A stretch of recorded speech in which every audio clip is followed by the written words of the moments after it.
Generations that learnt Akbar the Great, perhaps for the first time, will also be learning. And a short while ago, the NCERT has released a statement saying class Entire term has made it back to the NCERT and is being used as an objective term. George Orwell ने एक बार कहा था, the most effective way to destroy people is to deny and obliterate their own understanding of their history. मतलब लोगों को बर्बाद करने का सबसे प्रभावी तरीका है कि उनके अपने इतिहास की समझ को नकारना और उसे पूरी तरह से मिटा देना।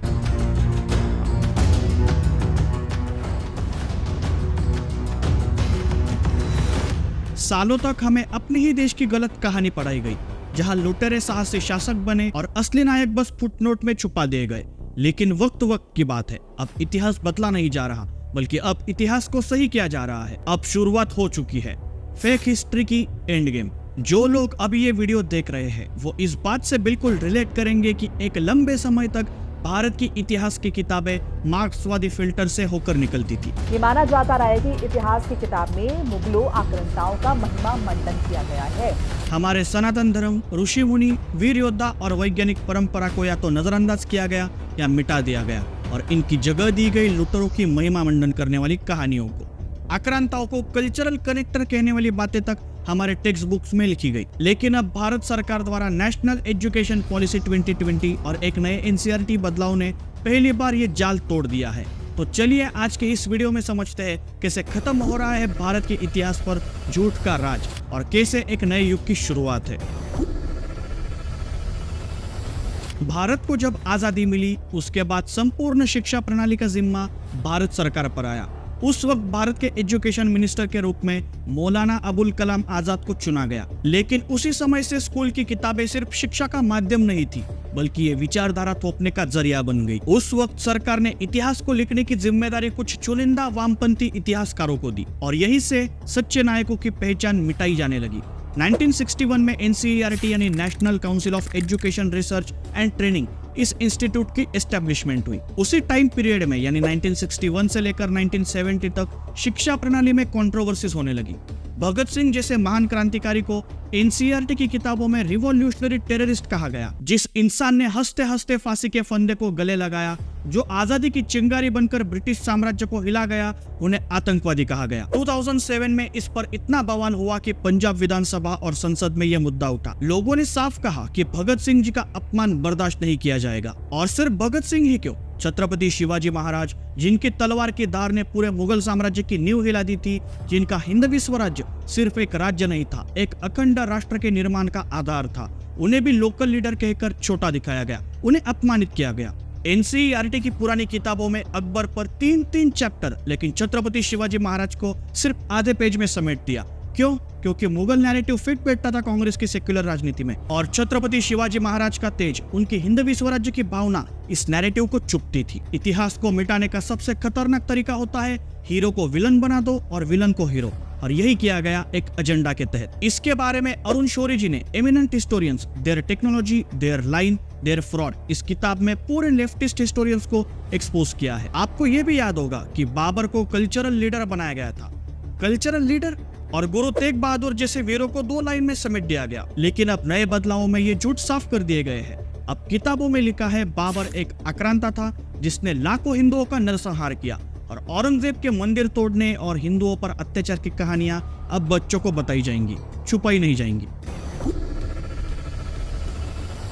अब गजनी, खिलजी, औरंगजेब जैसे नाम पर पर्दा नहीं डाला जाएगा। अलाउद्दीन खिलजी, जिसे पहले एक विजनरी बताया गया, अब एक टैक्स एक्सटॉर्टिंग इन्वेडर के रूप में पढ़ाया जाएगा, जिसने मंदिर जलाए और हिंदुओं से जजिया वसूला। सच्चाई छुपाना मतलब इतिहास नहीं होता, और अब बच्चे इतिहास नहीं सच्चाई पढ़ेंगे।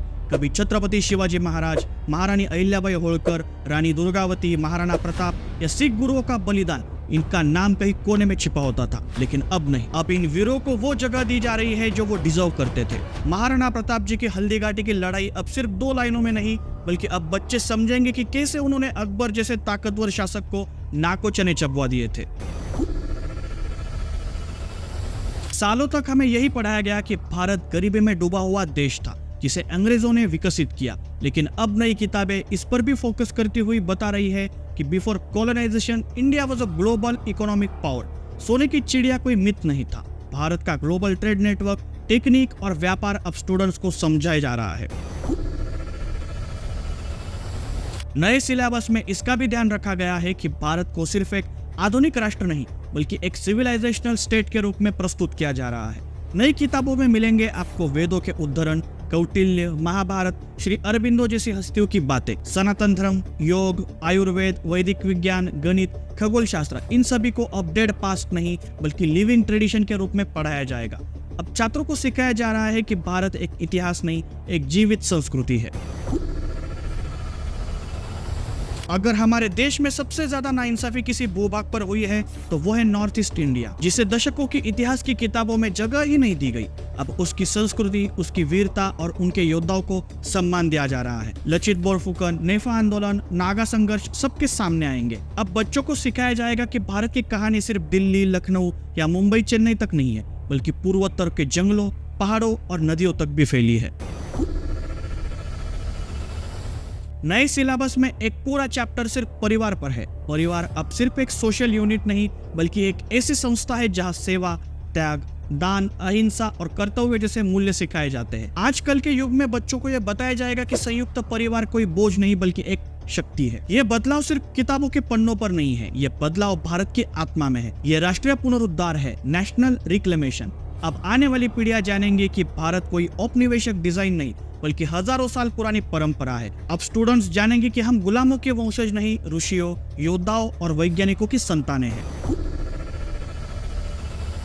सवाल यह भी उठता है कि ये बदलाव पहले क्यों नहीं किए गए। कांग्रेस सरकारों के समय इतिहासकारों ने जानबूझकर एक विकृत दृष्टिकोण अपनाया। आक्रांताओं के कुकर्मों को छुपाया गया, धर्म, संस्कृति और राष्ट्रवाद को रिग्रेसिव घोषित कर दिया गया। लेकिन अब बीजेपी सरकार ने इस विचारधारा को बदलने में एक अच्छी नीति अपनाई है और अच्छे इनिशिएटिव्स को बढ़ावा जरूर देना चाहिए। अब जो पढ़ाया जा रहा है वो एक सच है, न किसी खास विचारधारा का एजेंडा। सबसे पहले हम इस पे जाते हैं कि हमारा इतिहास क्या रहा है।